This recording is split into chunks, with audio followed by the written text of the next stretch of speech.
Yes, good morning, SBCians. Gusto ko lang ipakita sa inyo ang update ng ating dashboard. Sa mga hindi active members out there, may time pa po kayo. And the time is now to become active member again. How to become active? Just pay your program fee sa mga agents na validated or verified wallet po ang pwede magbayad sa inyong account. So, kung sino po yung inyong sponsor na possible na active or validated ang kanilang wallet address para magbayad sa mga payments or sa inyong payments, okay, approach them right now. Kasi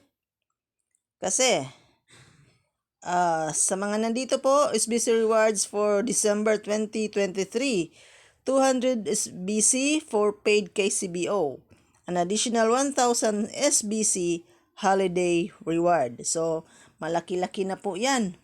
Once magagamit na natin po yung SBC natin soon, once na ang wallet natin is matapos na sa programming. So, ang kina-excitedan sa panahong ito ay ang New Bounty Collection begins.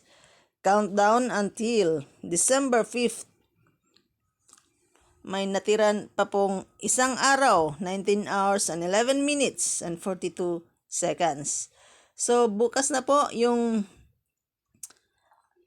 collection begins sa mga rotators or qualified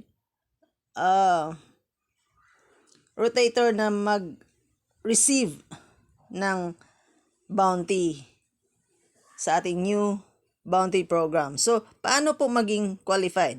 So, as I have said, just pay your account and then here's the mechanics. Receive up to 1,020 USDT. Direct po yan sa inyong Methoas wallet. Okay? Inboundly, monthly as a passive income when you qualify. How to qualify? 8-gram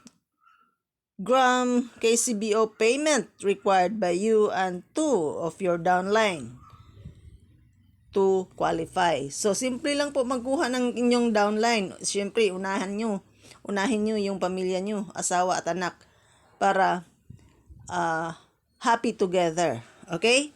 So, yan lang po and have a blessed day. Bye for now.